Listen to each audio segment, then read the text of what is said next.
반갑습니다, 형님들. 안녕하세요. 오늘도 제 숲TV 생방송 와주셔서 감사드리고요.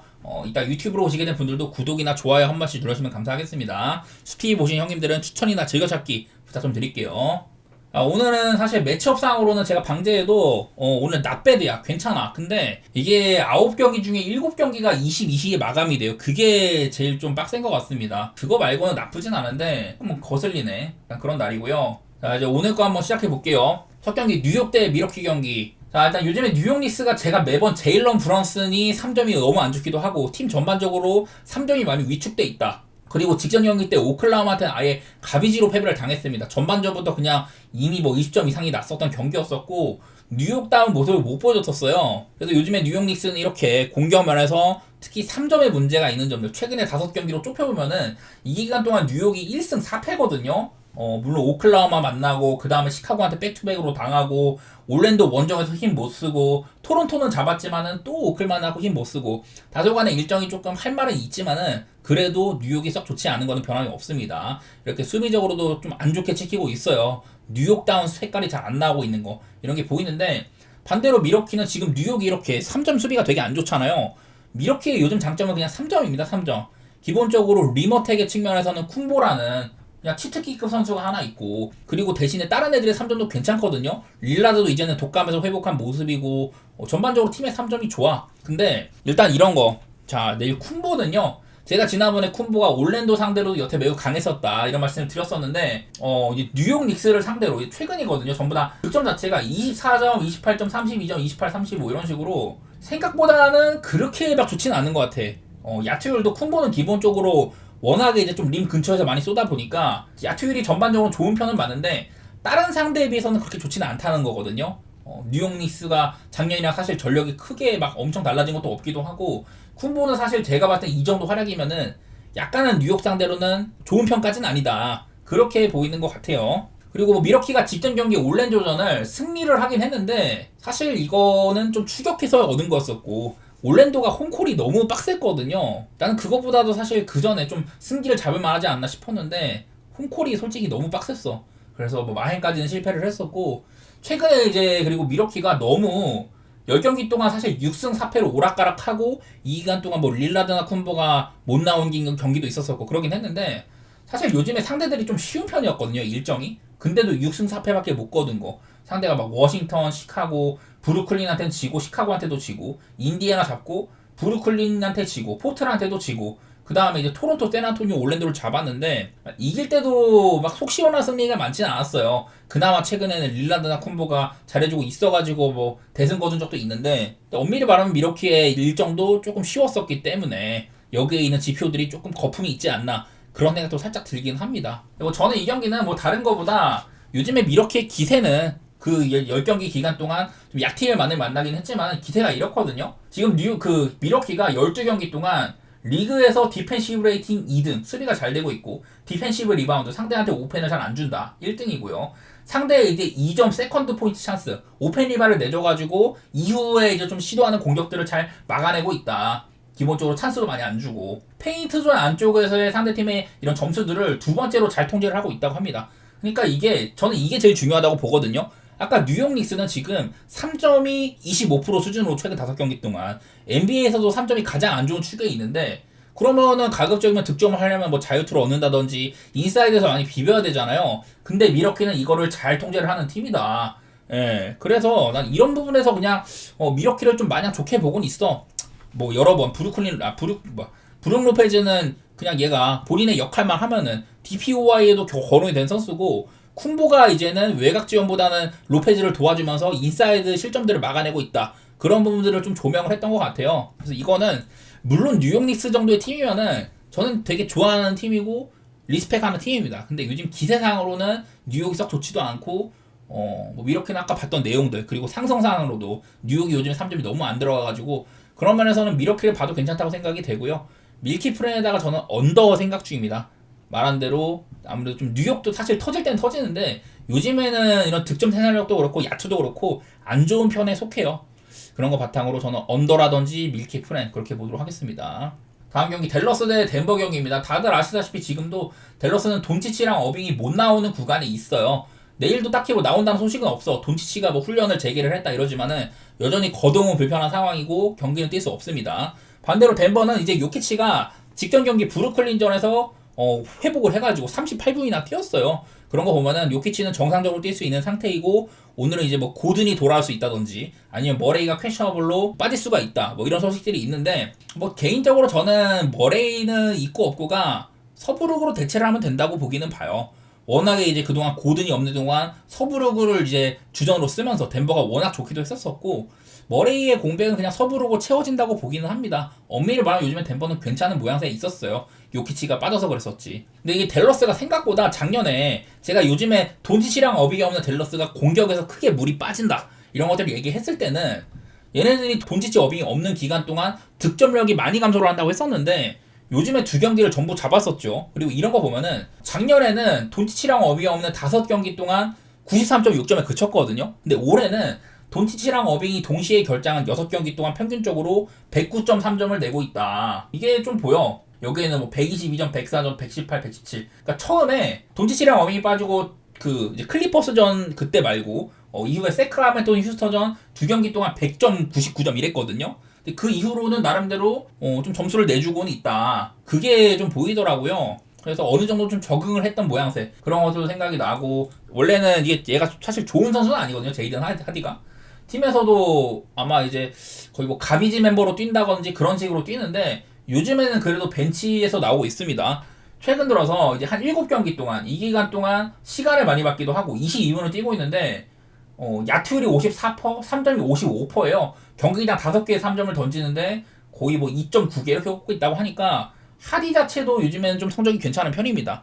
홀대 받던 애까지 잘하고 있어가지고 댈러스가 생각보다 점수가 나는 거는 이렇게 좀 지금 주점 상으로도 디니디 같은 애들이 힘을 내준다든지 나지마샤를 선발로 올려가지고 수비나 공수 양면에서 강화된다는 점이나 벤치에서도 뭐 그라임스라든지 아까 말했던 하디 이런 애들이 괜찮게 해줘요. 그래서 댈러스가 생각보다는 나쁘지 않다는 건데 나는 근데 덴버는 직전 경기 브루클린전도 전반적으로 템포 자체는 빨랐던 편이었었고 워낙에 이제 브루클린이 논외 같은 팀이기 때문에 덴버는 충분히 본인들의 경기를 했다고 생각이 되고요. 일단 저는 이 경기도 덴버의 색깔, 빠른 템포 게임, 댈러스 요즘에 공격에서는 점수 꽤나 내주긴 한다. 이런 부분들 때문에 저는 오바는 생각하고 있고요. 근데 이게 덴버가 요키치가 돌아오긴 했는데 4.5 사실 가볼만 하잖아. 가볼만 한데 댈러스가 요즘에 못했으면 모르겠는데 조금 그래도 잘하고 있잖아요. 돈치치 영이 없을 때. 또 엄밀히 말하면 직전 경기 포틀랜드전 댈러스가 이것도 엄청 홈콜을 받은 경기예요. 포틀랜드가 사실 저는 프렌 같지만은 더 나아가서 포틀랜드가 이길만도 했던 경기라고 보는데 댈러스가 홈콜을 이빠이 받았었고 경기는 6점 차로 승리를 했다. 댈러스도 약간은 좀 그런 것들이 껴있는 것 같기는 해가지고 덴버 사이드로 보고는 있습니다. 개인적으로는 머레이는 요즘에 잘하긴 하거든요. 머레이도 괜찮긴 한데 대체가 되기는 한다고 봐가지고 요키치가 뛸 수 있는 덴버라면 큰 상관없을 것 같아요.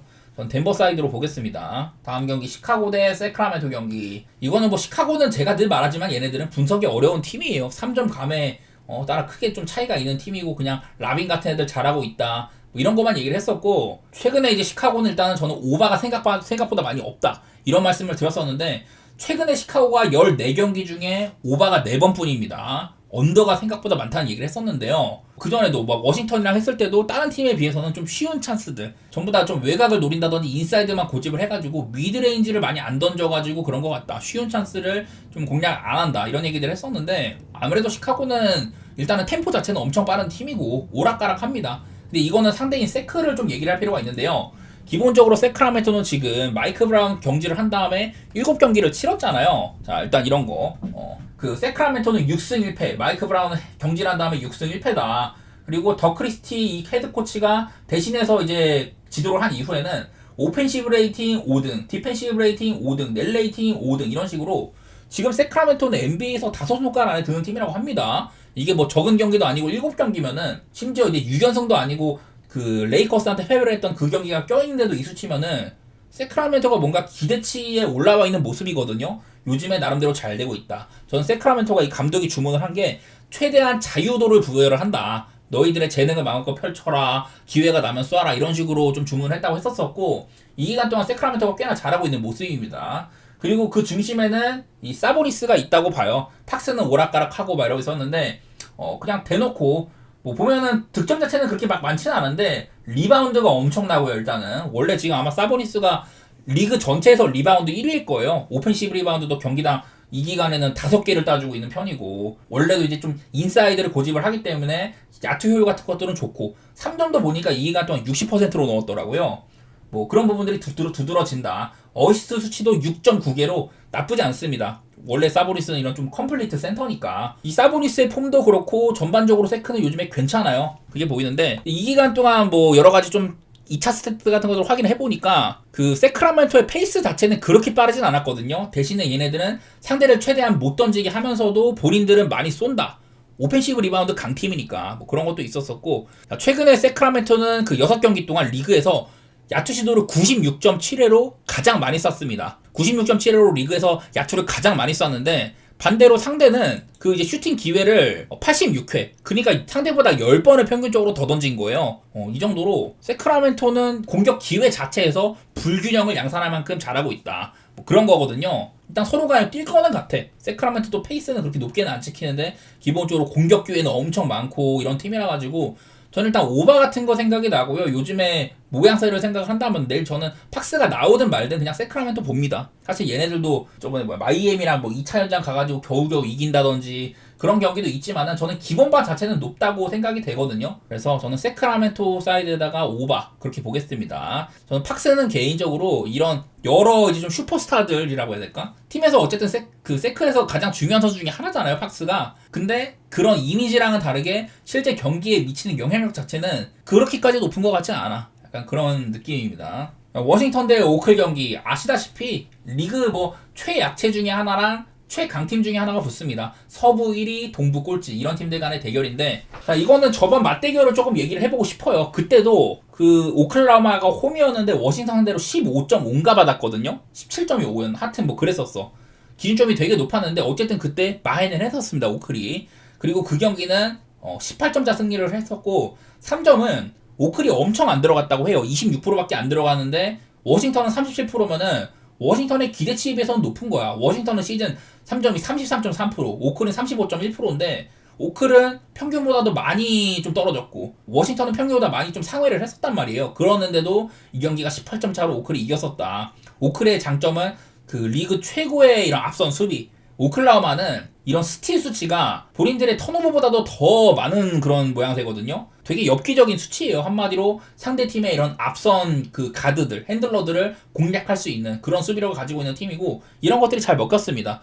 그리고 사실 오클이 원래는 오펜이 강력한 팀이 아니잖아요. 오히려 상대한테 그 오펜시브 리바운드에 고전하는 팀인데 이날 워싱턴 상대로 오펜을 19개를 잡았습니다. 워싱턴도 리바운드 간수가 안 되는 팀이에요. 그러다 보니 이런 면에서 오클은 본인들의 약점을 오히려 상대를 공략을 했고 여러 부분에서 좋은 경기를 한 겁니다. 이렇게 3점이 안 터진 경기조차 대승을 거뒀다. 저는 양 팀의 기본빵도 그렇고 이건 그냥 길게 생각할 거 없어요. 과연 이건 오클이 15.5라는 큰 점수 차를 해줄 수 있냐 없냐 뭐 그런 건데, 뭐 얼마 전에 뭐 클리블랜드한테 져가지고 정상 결정에서 패배를 해가지고 아쉽긴 합니다만은 그 경기에서도 보였던 거는 와 오클라호마 진짜 세다 그거였거든요. 바로 다음 경기 뉴욕 질밟기도 하고 이러면서 오클은 잘하고 있어요. 15연승이 깨지긴 했었어도 그냥 너무 잘하는 것만 보였다. 그런 모양새고, 워싱턴은 요즘에 뭐 뉴올리언스, 동서부 꼴찌 간의 맞대결에서도 2패나 하고 그 이후에도 계속 뭐 별 볼 일 없이 그렇게 하고 있기 때문에 저는 어지간해서는 그냥 오클 사이드 보는 게 맞다고 보고요. 그리고 저는 오바 생각 중이긴 한데 기본적으로 워싱턴은 빨라. 오클라호마도 상대랑 템포를 좀 맞춰줍니다. 템포 자체도 페이스도 8등 정도로 괜찮기도 하고, 근데 이거는 오클한테 워싱턴이 앞선 수비가 엄청 무너져가지고 자멸하지 않는 이상은 229.5면은 저는 그래도 오바 보고 있거든요. 오클은 엄청 점수 많이 내고 워싱턴은 그래도 한 100점은 조금 넘기면서 뭐 이렇게 해준다면은 저는 오바가 가깝지 않을까 싶어요. 근데 이거는 오클이 워싱턴을 많이 망쳐놓는다면은 지난번 경기 때가 그랬었는데 그때 228점이 났거든요. 120대 105로. 그런 상황이라면은 언더가 날 수도 있지만은 저는 일단은 뭐 오클이 크게 이기리라 보고는 있습니다. 자, 다음 경기 올랜도 대 필라델피아인데 이거는 제가 봤을 때는 피해야 되는 경기예요. 왜냐? 필라델피아 엔비드가 퀘셔너블이기 때문에. 제가 지난번에 진짜 바보 같은 생각인데 그때 필라델피아가 홈에서 뉴올리언스랑 붙었어요. 근데 필라델피아는 엔비드가 없었단 말이야. 저는 엔비드가 요즘에 필라델피아에서 얼마나 중요한지 알고 있었습니다. 근데 그 경기는 뉴올리언스의 결장 유혹을 빼놓을 수가 없었어요. 그날 이제 트머산 빠지고 자이언 빠지고 원래 뭐 잉그램도 없는데 그래가지고 뉴올리언스의 분위기도 뒤숭숭하고 여러모로 그냥 필라델피아 보면 무난하겠다 이랬었는데 경기를 까보니까 맥컬럼이 1쿼터부터 23득점에다가 아주 캐리를 했고 전반적으로 뉴올리언스가 기대치보다 훨씬 더 많은 득점을 했었습니다. 필라델피아는 잘 안 돌아갔고요. 어찌 보면 경기 자체는 필라델피아가 막 쫓아가면서 동점 비슷하게 맞추고 추격하긴 했는데 결국에는 네, 많이 밀렸습니다. 그날은 이 맥시가 그날 3점이 8개 중에 하나 들어갔나 그랬는데 그 3점이 4쿼터 종료 1분 남기고 들어갔거든요. 그 정도로 맥시가 3점 감이 안 좋았었고 그나마 폴 조지가 조금 했는데 요즘에 폴 조지는 우리가 기억하던 그 폴 조지가 아니에요. 엔비드가 없는 가운데 폴 조지가 뭐 1옵션 노릇을 한 것도 아니었었고 그냥 필라델피아가 실력 면에서 많이 밀린 경기였습니다. 홈에서도 그 뉴올한테. 그러다 보니 일단은 필라델피아는 엔비드가 없으면은 갈 수가 없는 팀으로 보여요.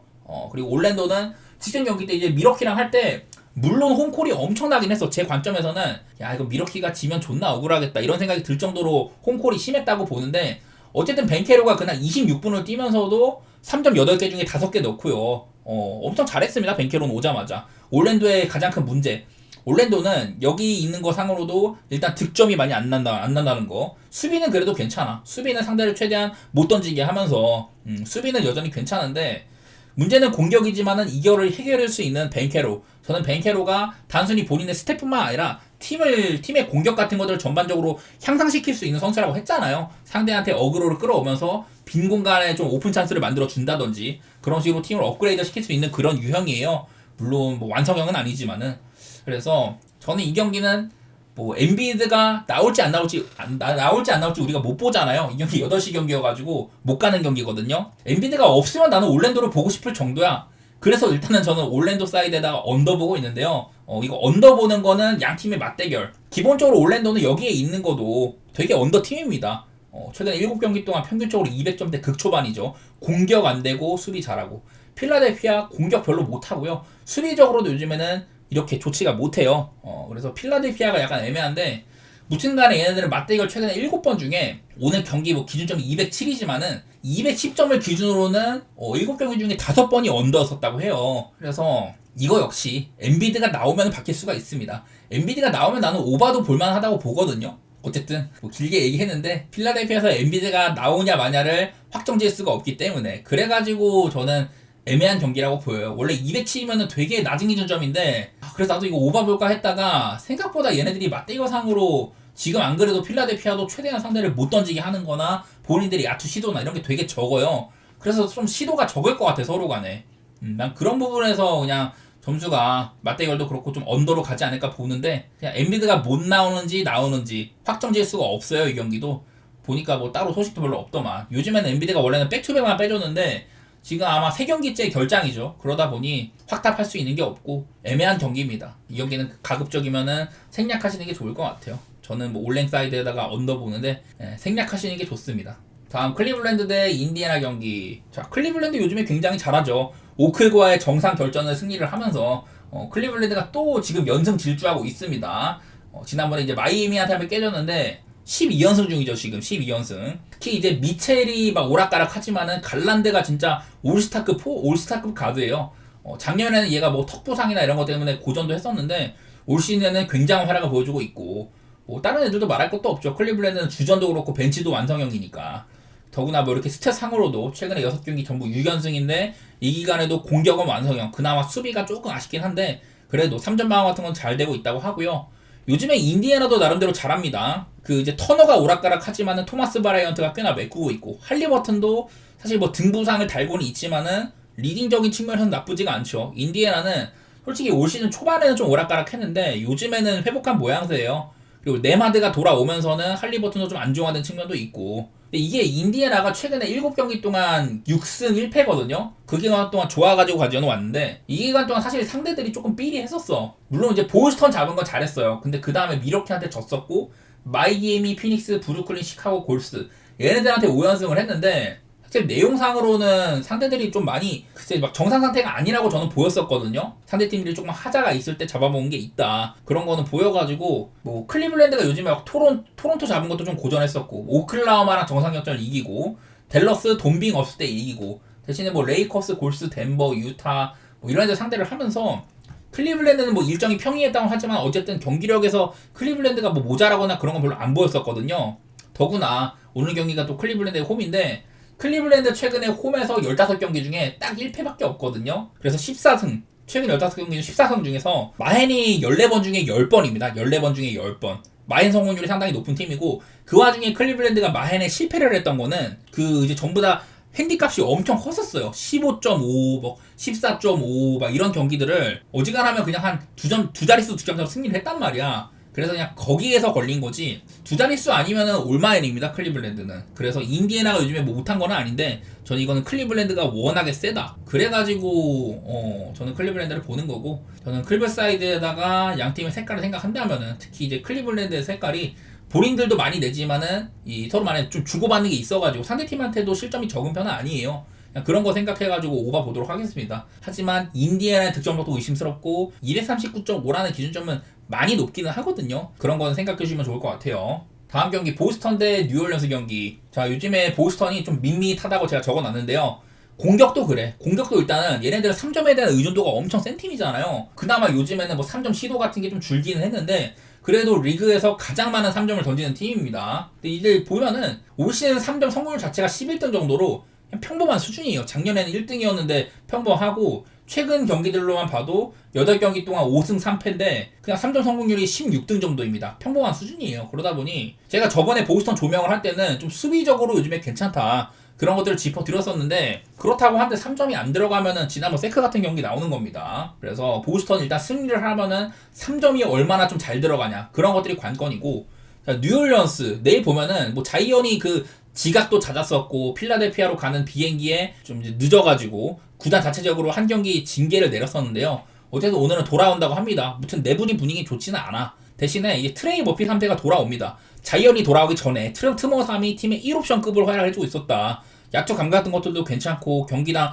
야투 던지는 거나 이런 면에서 좋다고 했었어요. 근데 내일은 이제 트머삼이 또 돌아옵니다. 그래서 트머삼, 자이언, 맥컬럼, 머레이 이 정도면은 득점을 해결할 수 있는 애들이 꽤나 뛰는 편이거든요. 잉그램이 여전히 빠지는 건 있지만은, 그리고 허브 존스 팀에서 뉴올리언스에서 그 누구보다도 얘가 이제 온 오프 마진상으로 허브 존스가 있을 때보다 없을 때 마이너스로 크게 가는 선수, 수비적인 역할도 좋고 3점도 좋고 이래가지고 참 유용한 자원이라고 했는데, 허브 존스가 빠지는 건 아쉽지만은 허브 존스가 빠졌던 직전 경기 필라델피아 정도 뉴올리언스가 뭐 맥컬럼이 엄청 터진 건 있지만은 그래도 승리를 했잖아요. 물론 오늘 상대가 보스턴이다. 뉴올리언스는 지금 서부에서도 거의 뭐 밑바닥이고 보스턴은 동부 2등이기 때문에 분명히 차이는 커요. 근데 나는 뉴올리언스는 사실 이 그 서부 꼴찌라는 이런 대접을 받기에는 저는 포텐셜이 상당히 큰 팀이라고 보거든요. 더구나 지금 이런 라인업이라면은 그렇게까지 뭐 결장이 많이 아쉬운 것도 아니라고 봐. 잉그램은 어차피 장기 결장이고 허브 존스는 분명 있으면 좋은데 직전 경기는 그래도 뉴올리언스가 뭐 공격으로 극복을 했다, 그런 건 보여가지고 그냥 제 관점에서는 이 상태에서 14.5는 좀 커 보인다, 그런 건 있어요.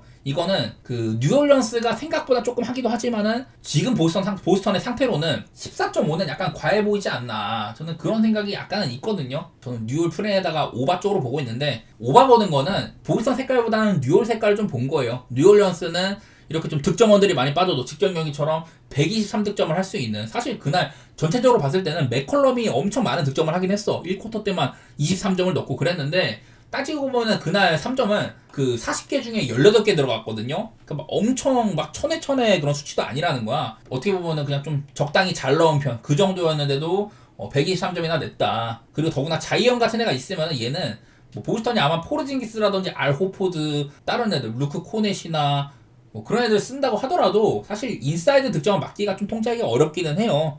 제가 지난번에도 보스턴의 여러가지 수비 스탯 같은 것들을 조명해드린 적이 있는데 그런 것들 세크라멘토 좀 보니까 좀 무용지물인 것 같기도 하고, 저는 템포상으로는 뉴올리언스답게 좀 빠른 운영이 가능할 것 같고, 오바에다가 뉴올리언스의 프렘 보고 있는데 이거는 동의하지 않을 수도 있어요. 오늘 경기 보스턴이 3점이 좀 터진다 그러면은 네, 그냥 무난하게 보스턴이 이길 수도 있습니다. 그 정도는 생각해 주시고 저는 약간은 뉴올리언스를 좀 올려 쳐보도록 할게요. 이거는요. 다음 경기 유타 대 브루클린입니다. 자, 오늘 일단은 유타는 백투백이거든요. 유타가 백투백일 때 1승 4패였다. 근데 뭐 백투백에 제가 올 언더라는 것들을 적어놨는데 이거 하나 보여드릴게요. 자, 여기 보면은 원래 그 유타의 올 시즌 게임 로그입니다. 저는 여러 차례 백투백을 점검을 하려면은 여기에 있는 날짜를 봐가면서 바로 다음날 경기를 한 거, 이런 것들을 짚어드린다고 했었어요. 자, 보면은 댈러스와의 경기 한 다음날에 세크라멘토전 96득점이었었습니다. 세크라멘토한테 117점 내고 졌는데 다음날 클리퍼스한테 105점밖에 못 냈습니다. 공교롭게도 또 언더팀을 만난 셈이죠. 샌안토니오랑 115점 내고 졌는데 다음날에 덴버 만나가지고 103점 또 졌죠. 점수는 못 낸 편입니다. 그리고 댈러스 만나고 94점 냈는데 다음날에 레이커스한테 104점으로 잘 비볐지만 패배를 했었어요.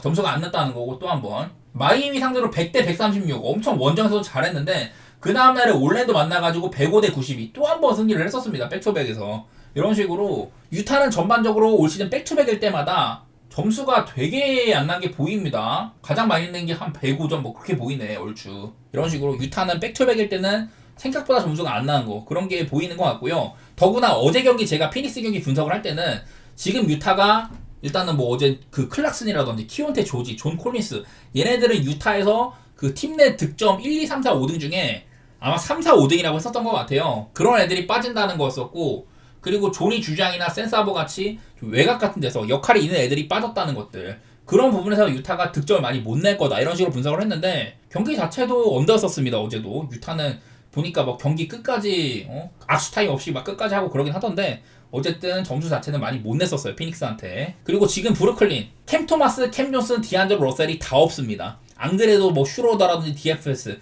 이런 애들 트레이드 해가지고 득점원 자체가 많이 없는데 결장도 많이 심해요. 저는 여러 차례 브루클린은 요즘에 얘네들이 반대를 보는 이유는 얘네들의 공격이 안 돼서다. 그런 얘기들을 많이 들었었는데요. 최근에 브루클린이 여기는 뭐 8경기 가지고 왔는데 그냥 공격 안 되고 수비 안 돼요. 더구나 최근 4경기는 필라델피아, 인디애나, 디트, 덴버전 전부 다 그 방금 말씀드렸던 캠 토마스, 캠 존슨, 디안드로 러셀 이런 애들이 오락가락 하던 시기거든요. 아마 최근 3경기는 전부 결장했을 거고 그 기간 동안 94점, 99점, 98점, 덴버전 105점 이렇게 됐는데 사실 덴버전에는 시몬스가 존나 잘했어요.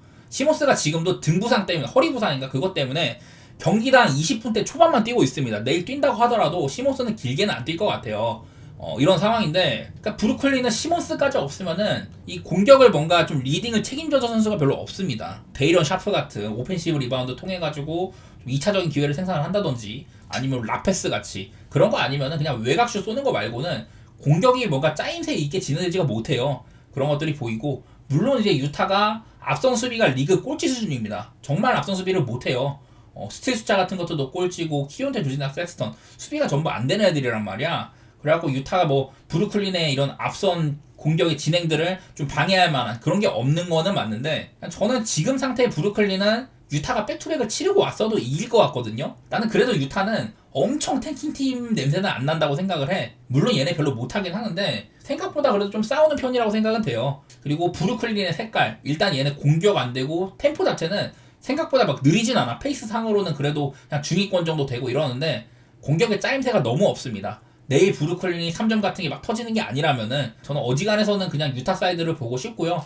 그리고 언더 보는 거는 직전 경기에 브루클린이 좀 빠른 템포에 덴버 상대로는 뭐 105점이나 낼 정도로 꽤나 점수를 내긴 했지만은 그날도 외곽 같은 거 안 터진 건 똑같았었거든요. 물론 유타가 좋은 수비팀은 아니지만은 상대랑 좀 똥게임을 할 수 있는 점이라든지 백투백일 때는 매번 점수가 저득점이 나면서 언더로 갔다든지 그런 것들 고려를 하면은 저는 그냥 언더에다가 유타 사이드 그렇게 보고 싶은 경기입니다. 그러니까 원래는 브루클린 반대를 제가 맨날 막 A등급 주고 그랬는데 오늘은 상대가 유타고 이러다 보니까 이 경기를 막 유타를 마냥 좋게는 못 보겠네. 홈발도 크게 안 받고 있기도 하고 올 시즌 유타 홈에서 2승 14패 원정 7승 14패입니다. 홈 유타는 이제는 잘 안 보여요. 자, 그리고 마지막 경기 피닉스 대 샬럿 경기인데요. 자, 이 경기도 일단 피닉스가 백투백입니다. 근데 저는 저번에 피닉스가 백투백 성적이 굉장히 안 좋은데 이 백투백 때마다 전부 다 하자가 하나씩 있었다.